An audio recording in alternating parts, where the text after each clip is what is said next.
Ele faz uma pergunta extremamente relevante. Ele faz uma pergunta essencial aos seus discípulos.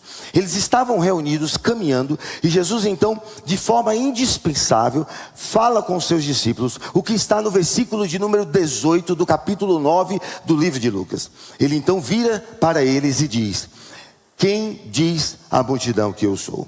Essa não é uma pergunta histórica. Essa não é uma pergunta simplesmente para marcar a narrativa de um contexto de um evangelho. Essa é uma pergunta eterna. Pois cada um de nós, em nossa caminhada, devemos perguntar: quem é Jesus para nós mesmos? Devemos sempre olhar no espelho e perguntar: quem é Jesus para mim? Quem é Jesus na minha trajetória? Quem é Jesus na minha caminhada? Quem é Jesus em minhas orações? Quem é Jesus em minha família? Quem é Jesus em meu caminhar no dia a dia? E a resposta naquele momento, dada por Pedro, mudou toda a história. O texto no livro de Lucas nos convida a sair da posição de opinião, porque a vida cristã não cabe opinião. Não cabe eu ter uma opinião de quem é Jesus. Nós temos vivido um tempo em que pessoas têm tido opiniões a respeito de quem é Jesus. A vida cristã, pela qual nós aprendemos nesse texto, nos tira de um lugar chamado opinião e nos leva para um lugar chamado revelação do Espírito. Eu preciso ter a revelação do Espírito Santo na minha vida de quem é Jesus. Você pode dizer amém? E aí a primeira parte do versículo de número 18 diz assim: e aconteceu que, estando ele só, orando, estavam com ele os seus discípulos. Por favor, eu quero que você preste atenção, porque hoje eu pretendo analisar verso por verso. E alguns versos eu irei dividir em dois. Esse versículo de número 18, eu quero trazer duas partes deste verso. A primeira parte é a parte em que dizem que Jesus estava sozinho, orando, e com ele estavam os seus discípulos. Esse episódio do capítulo de número 9 inicia-se com Jesus em uma oração. Jesus estava em um momento de oração. Sabe, amados, há duas grandes verdades absolutas aqui nesse verso. Há duas grandes verdades que eu quero partilhar com você. E a primeira grande verdade absoluta que eu quero partilhar com você, e que a gente encontra no verso 18, é que todo momento de revelação que Deus tem para a sua vida, todo momento de transformação que Deus tem para a sua vida, ele começa sempre em um lugar. E esse lugar é o lugar secreto. É o lugar de oração. Toda revelação que Deus tem para você começa no lugar de oração. Toda revelação que Deus tem para a nossa vida começa em um lugar de oração. Mateus capítulo 6, versículo 6, o próprio Senhor Jesus diz: mas tu, quando orares, entra no teu aposento e fecha a tua porta, ore ao teu pai que está em secreto, e o teu pai que te vê em secreto te recompensará publicamente. Mateus capítulo 6, versículo 6. Aqui eu quero tirar algumas palavras-chave desse versículo número 6, lá do capítulo 6 do livro de Mateus. Primeiro, ele diz: tu, quando orares. Aqui está falando no singular. A gente que estudou, lembra? Eu, tu, ele, singular. Nós, vós, eles, plural. Jesus não está convidando vocês a entrarem no secreto. O convite aqui é para que você entre no secreto. Ele diz assim, e essa palavra tem a ver com individualidade, tem a ver com pessoalidade, tem a ver com intimidade, tem a ver com algo que é intransferível. Eu não posso transferir a responsabilidade da minha oração para outra pessoa fazer. Eu não posso transferir a minha comunhão com o meu Cristo no secreto do meu quarto para que o meu pastor possa fazer isso. É eu e o meu Deus. Eu devo entrar em o meu quarto e eu devo orar. É isso que a palavra diz, orar. E orar aqui é uma prática de comunhão com Deus. Sabe, se você quer ter revelações de Deus, tenha comunhão com Deus. Se você quer ter algo vindo do trono de Deus, tenha orações com Deus, tenha comunhão com Deus, tenha relacionamento com Deus. E isso não tem a ver com um ritual, isso tem a ver com relacionamento. Sabe por que não avançamos em nossa carreira cristã? Porque nos falta relacionamento. E aí ele nos convida a entrar em nosso quarto. Algumas versões dizem quarto, outras versões dizem aposentos. Talvez você leia a sua Bíblia dizendo suíte. Não tem problema. Se sua casa é uma suíte, não tem problema. Sabe o que Deus está dizendo? Você entra para o teu quarto, para a tua suíte. Suíte tem a ver com lugar de intimidade. A gente só consegue ter intimidade com aquilo que a gente tem proximidade, com aquele que a gente tem comunhão. A minha pergunta para você é: quem você diz que Cristo é? Quem é Cristo para você? Quem é o Senhor para você? É alguém que você tem caminhado todos os dias, que você tem tido intimidade, que você tem ido para o silêncio, que você tem separado um tempo para ouvir a voz dele lá no secreto? Ou desesperadamente você só tem o buscado quando você está desesperadamente precisando? E ele diz: entra e fecha a porta do quarto. Sabe, talvez a gente não para pensar a importância do que esse texto tem a ver conosco. Jesus está dizendo aqui que é necessário, nesse tempo, você fechar a porta do seu quarto, para que você tenha exclusividade com Deus. Momento de exclusividade. Não é um momento em que você vai dedicar ao seu marido, à sua esposa, aos seus filhos, ao seu pastor, aos seus amigos. É o momento em que você vai dedicar a Deus em um relacionamento, compreendendo que esse Deus é o seu Pai. E é o que Jesus fala: ore ao seu Pai. Pai, sabe, traz o entendimento de que é alguém que tem um caráter relacional. É eu me relacionando com Deus e Deus se relacionando comigo. É eu me deitando ao seu colo e Ele passando a mão em minha cabeça. Sabe, amados, alguns de nós não entendemos,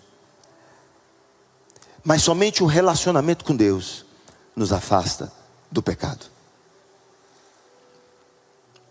Quando nós lemos o texto bíblico que diz verdadeiramente que a carne é fraca, a gente ouve tantas pessoas que chegam até nós e dizem: pastor, eu tenho pecado porque a carne é fraca. E não é isso que o texto está dizendo.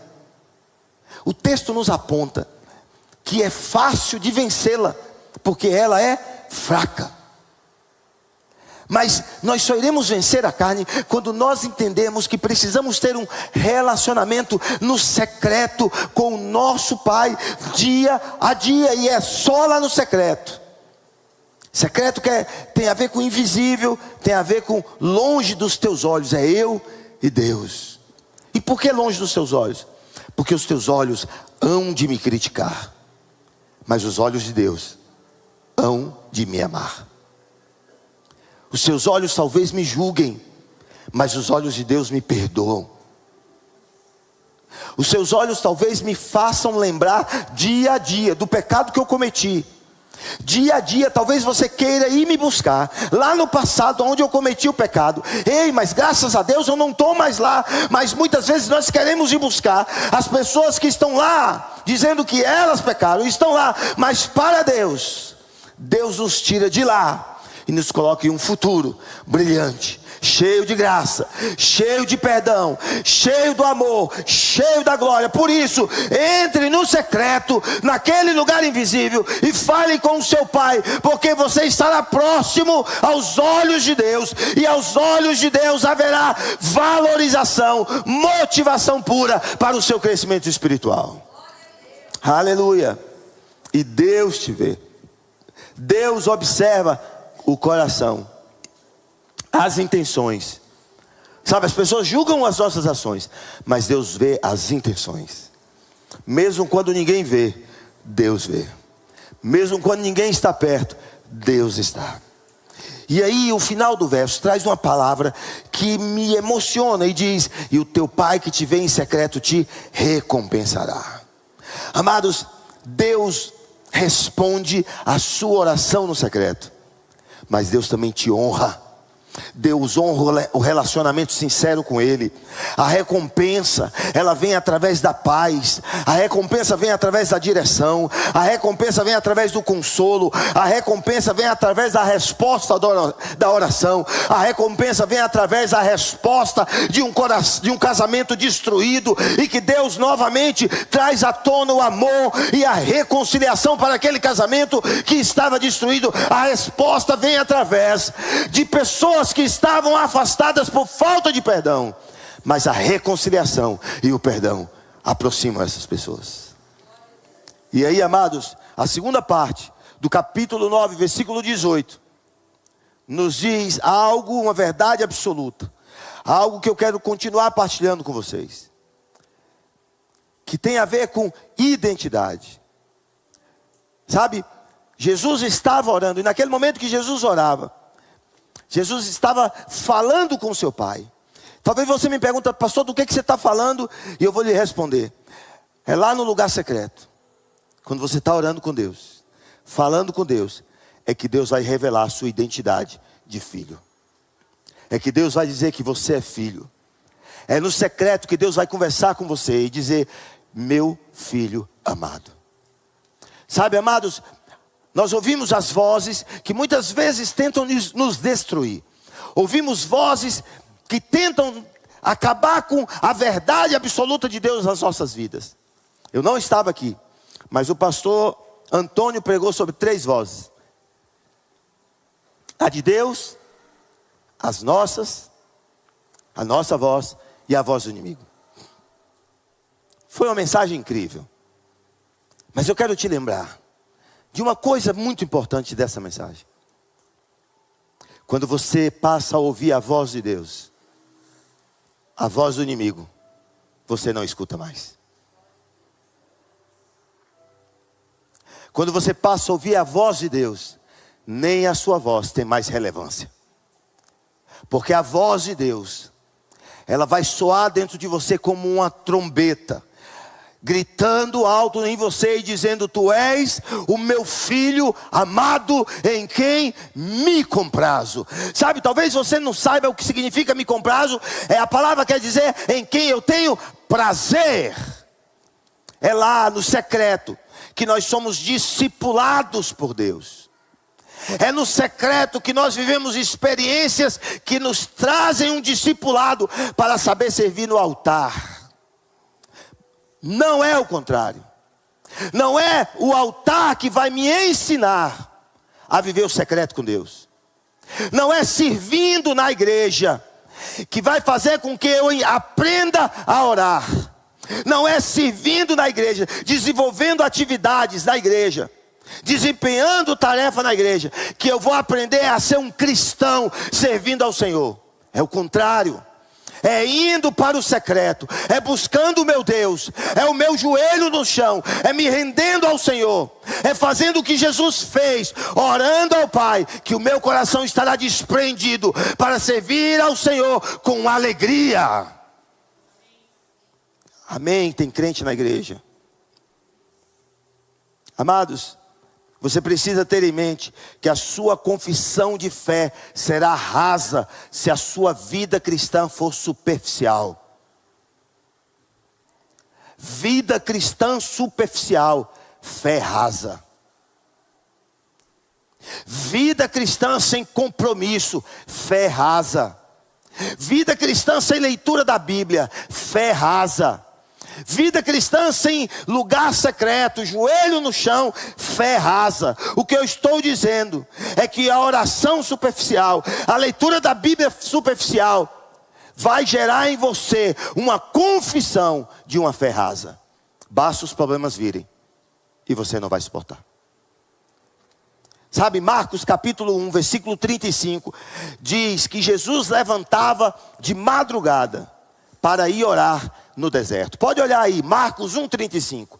Ele levantava de madrugada para ir orar no deserto. Ali ele dedicava um tempo. Sabe o que eu aprendo com isso? Que deserto também é lugar de oração. É lugar de oração. O que eu preciso aprender é que nós devemos entender que a nossa vida cristã, ela não pode ser uma vida superficial.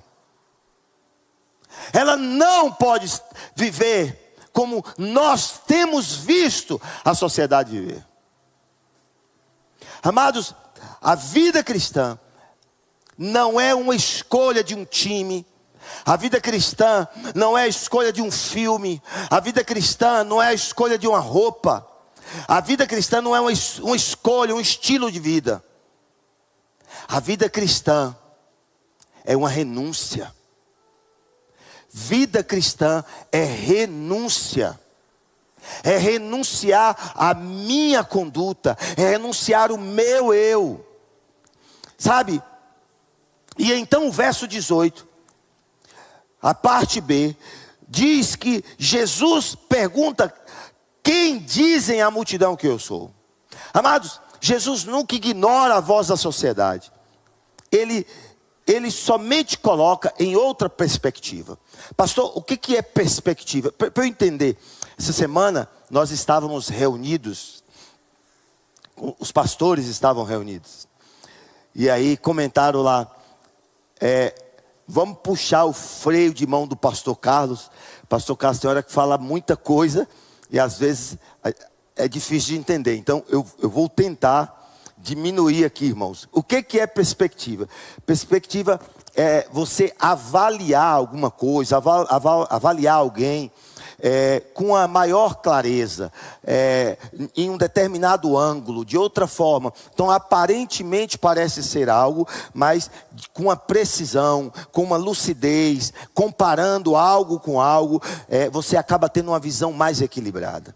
Então, Jesus, ele nunca ignora a voz da sociedade. Jesus não ignora a voz da sociedade, mas ele coloca numa perspectiva diferente. E essa perspectiva, ele observa a cultura, ele observa as opiniões, ele observa todas as coisas. Mas a cultura não salva. Ei, olhe para mim. Cultura não salva. Opiniões não salvam. Eu ter uma opinião sobre quem é Cristo não me salva. Eu ter uma opinião baseada numa cultura não me salva. Ele faz a pergunta: dizem eles que eu sou quem? E uns dizem, Senhor, que tu és mestre, profeta, curador, revolucionário. Mas Cristo não pode ser classificado em moldes humanos. Cristo não pode ser classificado numa mentalidade humana. Muitos hoje acreditam que Cristo foi um bom homem, que Cristo foi um homem revolucionário na sua época, mas isso é insuficiente para mostrar quem Cristo é, porque sabe quem Ele é? Cristo é Jesus, o Filho do Deus vivo, que veio morrer na cruz do Calvário, para eu e você ter a vida eterna. Esse é Cristo. Então eu não posso encaixotar como os homens encaixotam. E de uma forma impressionante, Lucas então narra o versículo 19, dizendo assim: eles dizem, Senhor, que o Senhor é o Batista, João o Batista. Outros dizem que o Senhor é o Elias. Outros dizem que o Senhor é um profeta antigo que ressuscitou. Sabe, amados, a religião não permitiu. Ei, olhe para mim, eu quero que você preste atenção no que eu vou dizer. A religião não permitiu. A religião não permitiu que eles vissem quem era Jesus. Estava entre eles, veio para os seus, e os seus não receberam. Pastor, veio para os seus.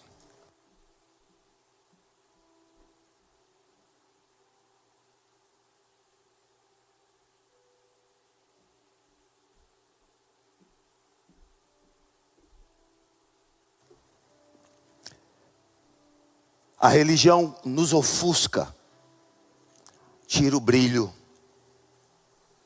A religião separa pessoas. A religião mata. A religião faz você ser melhor do que eu, ou eu melhor do que você. A religião faz a gente entender que há pessoas que foram separadas para viver como escolhidinhos e outras simplesmente para servir. E isto não é cristianismo. Lucas consegue narrar nesse texto o que a religião fez. Ignora quem é Jesus e o chama de João Batista, o chama de Elias, o chama de profeta, mas não reconhecem quem ele é. Não que Batista não fosse alguém digno de honra, porque Batista representava a pregação do arrependimento. João Batista era aquele que representava o arrependimento. Elias, digno também de honra. Quem era? Elias era o maior representante do poder profético, dos homens proféticos. Talvez você não saiba, mas Gilgal tinha uma escola. A escola de profetas era em Gilgal. E Elias é o fundador da escola de profetas, que estava no monte de Gilgal. Mas Elias não era Jesus. Os profetas que eles acusaram de que poderia ter sido ressuscitado não era Jesus. Todavia, nenhum dos homens eram capazes ou suficientes para responder, para nos dar, para nos preencher com a salvação. Nenhum deles. Sabe, amados, por que eles não eram capazes? Porque a salvação não vem de homens. Salvação não vem de doutrinas. Salvação não vem de filosofia. Salvação não vem de movimentos. Salvação não vem da promessa. A salvação está em Cristo Jesus. Ele não é uma doutrina, Ele é uma pessoa. Ele é Deus, o Filho do Todo-Poderoso. A salvação vem dele. E então Jesus olha para os discípulos e faz uma pergunta crucial: e vocês dizem que eu sou quem? Sabe, amados, nessa hora Jesus direciona a pergunta para os discípulos: vocês falam que eu sou quem? O que Jesus está fazendo? Qual era a intenção de Jesus? Qual era o interesse de Jesus? Por que Jesus sai dos outros e vai para os discípulos? Olha para mim, por favor. Por que Jesus sai dos outros, sai do mundo e vai para os discípulos? Por que ele está perguntando hoje: e vocês dizem que eu sou quem?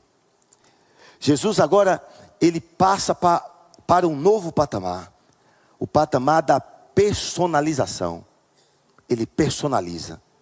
Ele sai de lá e vai para aqueles que são dele. Ele faz isso para que a fé verdadeira seja vivificada individualmente. Não adianta as palavras que são trazidas aqui, se você não levar isso para o seu coração e mastigar em sua casa, e você novamente mastigar, e você ler novamente, e você ir para a oração, e você buscar a Deus, e você exercitar isso. Sabe, o verso 18 está tratando sobre os outros, sobre os demais. Ele está falando lá sobre os de fora, mas o verso 20, Jesus está tratando sobre nós, sobre os de dentro. Não mais os de fora, mas os de dentro. Você diz que Jesus é quem? Comece agora a dizer quem é Jesus para você. Por que você está aqui? Por que você se batizou? Por que você teve um encontro com Cristo? Não é pelo que Ele fez, é o que Ele é para você. O que Ele é para você. Sabe, amados, eu entendo que essa pergunta de Cristo, ela deve ecoar no nosso coração. Ela precisa vir dentro de nós, ecoando em nossos corações, gerando em nós o desejo de ter essa resposta. Sabe, o nosso coração precisa entender que salvação não é algo que é herdado. Salvação não é herdado.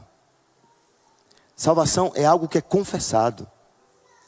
Paulo fala isso em Romanos, capítulo de número 10, versículo de número 9, versículo de número 10. E se você quiser, você pode me acompanhar. Olha o que Paulo diz: a saber, se a tua boca confessares ao Senhor e ao teu coração creres que Deus o ressuscitou dos mortos, será salvo.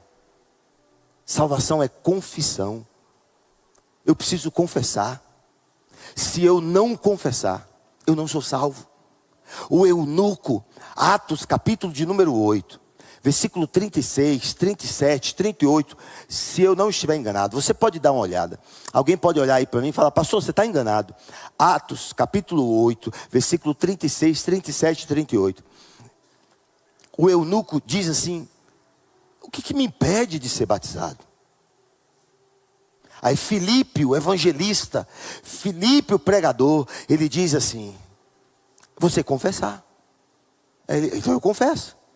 Eu confesso que eu creio no Senhor Jesus como meu Salvador. Para que eu seja salvo, eu preciso confessar. Jesus está dizendo assim: vocês dizem que eu sou quem? Sabe, eu preciso entender isso, eu preciso confessar com a minha boca. E isso é uma confissão todos os dias. Amado, olhe, preste atenção no que eu vou dizer. Ei, a fé vem pelo ouvir. A fé vem pelo ouvir, e eu preciso todos os dias confessar: Senhor, eu confesso que o Senhor é o Senhor da minha vida. Eu confesso que o Senhor é o Senhor de minhas finanças. Eu confesso que o Senhor é o Senhor do meu trabalho. Eu confesso que o Senhor é o Senhor do meu casamento. Eu confesso que o Senhor é o Senhor da minha igreja. Eu confesso que o Senhor é o Senhor da minha boca. Sabe, tem gente que precisa confessar que Deus, que o Senhor Jesus é o Senhor da boca. Eu estive com uma pessoa que ele disse assim: pastor, eu estou lutando e estou conseguindo, vou tirar o palavrão da minha boca. Só que esse pastor, até o palavrão, ele soltou uns 5. Ih, pastor, aí soltou outro palavrão. Prometi que eu não ia soltar um palavrão e soltou outro. Aí eu falei: mas você devia ter me avisado que eu ia contar desde o início. Ele falou: é difícil, né, pastor? Eu falei: a fé vem pelo ouvir. Continue confessando a mudança da sua vida. A gente precisa entender que aquilo que nós produzimos, o mundo espiritual vai ouvir. Aquilo que nós falamos, o mundo espiritual vai ouvir. Eu abro a minha boca e digo: eu sou um incapaz. O mundo espiritual está ouvindo. Eu abro a minha boca e digo: eu não vou conseguir. O mundo espiritual está me ouvindo. Eu abro a minha boca e digo: eu não sou um liberto. O mundo espiritual está me ouvindo. Mas eu abro a minha boca e digo: uau, eu sou livre. Eu abro a minha boca e digo: uau, eu sou liberto. Eu abro a minha boca e digo: uau, eu sou capaz. Sabe o que eu estou dizendo para o mundo espiritual? Em Cristo eu estou vencendo todas as coisas. Aí, amados, vem a confissão das confissões. Sabe, lá no versículo 20, Pedro responde. Pedro diz: Senhor, para responder sua pergunta, a única resposta que nós temos é que o Senhor é o Cristo de Deus. Tu és o Cristo de Deus. Sabe, essa é a primeira vez em todo o Evangelho que um discípulo declara abertamente que Jesus é o Messias. É a primeira vez que um discípulo declara que Jesus é ungido, é o enviado de Deus. Porque aqui o Cristo de Deus significa dizer que Ele é o Messias. O Cristo de Deus significa dizer que Ele é ungido. O Cristo de Deus significa dizer que Ele é o enviado. Ele é não humano, Ele é não terreno, Ele é eterno. Pedro abre a boca para revelar aquilo que o Espírito coloca no coração dele. E você pode ver isso em Mateus, capítulo de número 16, versículo 17, quando o próprio Jesus responde para Pedro, dizendo: bem-aventurado tu és, ou és tu, Simão Barjonas, porque tu não revelou a carne e o sangue, mas meu Pai que estás nos céus. A fé que estava em Pedro. Sabe, a gente prega sobre a fé de Abraão, A gente prega sobre a fé de tantas pessoas que estão nas Sagradas Escrituras, mas não pregamos sobre a fé que Pedro teve em declarar que Jesus é o Filho de Deus. O próprio Cristo diz que ele não poderia ter falado tal coisa se o Espírito Santo não tivesse revelado isso a ele. Amados, esse foi um exemplo de fé demonstrado por Pedro. E toda fé verdadeira, ela é revelada pelo Espírito de Deus. Toda fé verdadeira é revelada pelo Espírito de Deus. Pastor, aonde está isso? 1 Coríntios capítulo 12, versículo 3, diz assim: portanto, vos quero fazer compreender que ninguém que fala pelo Espírito de Deus diz Jesus é anátema, e ninguém pode dizer que é o Senhor senão pelo Espírito de Deus. Nós precisamos compreender, amados, que Pedro traz uma revelação, e essa revelação só é vinda sobre a vida de Pedro porque o Espírito de Deus atuou naquele momento. Naquele momento, no capítulo de número 9, no versículo de número 21, Jesus então, ele repreende os discípulos, admoesta os discípulos a se calarem e a não falarem daquilo. Falar do que, pastor? Falar da oração, falar do momento de comunhão, falar da revelação que Jesus era o Filho de Deus. E por que não, pastor? Porque Lucas capítulo 9 é a jornada que está levando Jesus até o Monte Caveira, que está levando Jesus até o Gólgota, que está levando Jesus até a cruz. E ele diz aos discípulos para que eles pudessem silenciar. A missão de Cristo ainda não estava concluída. E por que a missão de Cristo ainda não estava concluída? Porque o povo esperava um Messias político. O povo esperava um Messias que pudesse dominar a política, não um Salvador crucificado. A cruz ainda precisava acontecer. A cruz era plano da redenção. A cruz era plano de uma confissão de um pai que amava os seus filhos e que deu Jesus para que nós tenhamos a vida eterna. Eu entendo que Jesus claramente está falando para nós que redenção sem cruz é incompleto. Eu vejo muitas pregações, eu vejo pessoas anunciarem tantas coisas sobre o Evangelho, mas não falam da cruz. Devemos anunciar um Cristo que cura, um Cristo que salva, um Cristo que liberta, um Cristo que nos leva para os céus, para um paraíso. Sim, devemos fazer isso e anunciar esse Cristo. Mas não devemos ignorar que esse Cristo que nós estamos falando é um Cristo admirável. Mas devemos falar de um Cristo que foi para a cruz e que morreu por mim e por você. Um Cristo que ao terceiro dia ressuscitou para que eu e você tenha a vida eterna. Eu entendo, amados, que é justamente nesse ponto em que Cristo morre e ressuscita que está consumado aquilo que ele veio fazer. A morte de Cristo não foi um acidente. A morte de Cristo não foi um erro de cálculo. A morte de Cristo não foi um plano que deu errado e Deus refez o seu plano. A morte de Cristo na cruz do Calvário estava no plano de Deus. Era plano de Deus, o seu filho morrer na cruz, para que eu e você pudesse ter a vida eterna. Nesse caminho da cruz, Cristo foi rejeitado, Cristo foi crucificado, Cristo foi morto e ele ressuscitou ao terceiro dia para que nós tenhamos essa vida. E aí, amados, resta-nos a cruz também. Nós também precisamos levar a nossa cruz. Ao decidirmos seguir a Cristo, e essa mensagem eu quero que bata em seu coração. Ao decidirmos seguir a Cristo Jesus, temos que entender que nós não estamos abraçando as boas novas de uma vida rica e próspera. Isso pode vir e vem. Mas quando abraçamos o Evangelho, decidimos seguir a Cristo, nós estamos seguindo também a cruz. E Evangelho é carregar a nossa cruz. E a maior cruz que eu e você precisamos levar é a cruz da renúncia. É a cruz da renúncia. Quantos de nós não queremos mais renunciar? Não queremos abrir mão do pecado. Não queremos mais abrir mão da arrogância, da altivez, da prepotência. Eu quero que você entenda, amados, que a cruz não é um fardo.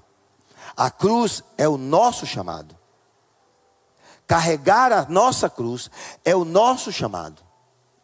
Porque nos resta ou a cruz que Cristo levou, ou a nossa cruz. E Ele levou uma cruz que pertencia a cada um de nós. E o que nos deixou foi a decisão de renunciar, de sermos fortes e corajosos. Sabe, Ele diz, quando o teu olho te faz pecar, você faz o quê? Arranca-o. Não é sentido literal, é figurado. Pare de olhar para aquilo que te faz pecar. Se o teu pé te faz pecar, pare de caminhar em direção àquilo que te faz pecar. Isso é renúncia. Amados, nós precisamos entender que isso é renúncia. E eu quero ler 2 versículos para terminar. Versículos que eu não li no começo. Ainda dentro do livro de Lucas, capítulo 9, versículo 23 e 24. E diz assim: e dizia a todos: se alguém quer vir após mim, negue-se a si mesmo, e tome cada dia a sua cruz, e siga-me. Porque qualquer que quiser salvar a sua vida, perdê-la-á. Mas qualquer que, por amor de mim, perder a sua vida, achá-la-á. Ou, na minha versão, salvará, ou salvará. Carregar a nossa cruz. Amados, após confessarmos o nome de Cristo, após essa confissão, vem o nosso chamado. E o nosso chamado é seguir a Cristo. Um Cristo crucificado, ressuscitado. Não basta reconhecê-lo como Senhor. Nós precisamos também ser servos dele.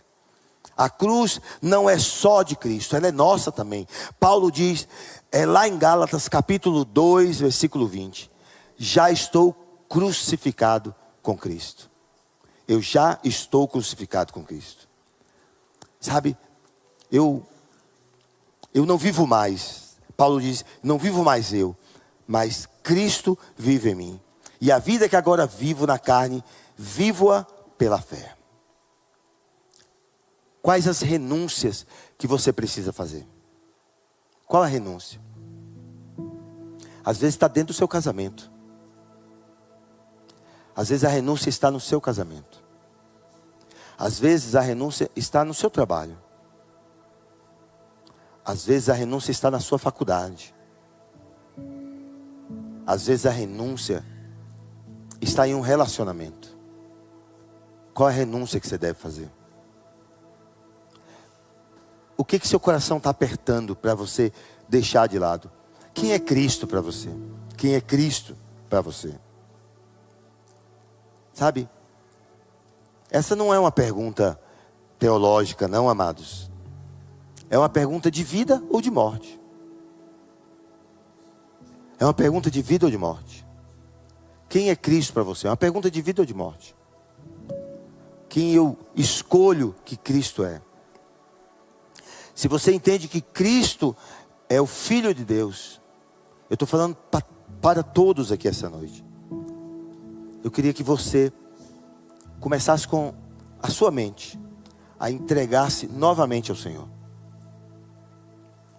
Domingo eu estive aqui com vocês e eu falei sobre deserto, eu acho. Deserto. Eu acho que foi deserto. E aí eu fui para casa, eu escutei a pregação 4 vezes. Eu ouvi a minha pregação 4 vezes. Quando eu terminei de ouvir a minha pregação, eu disse assim: Senhor, se eu não for esse cara que está pregando aí,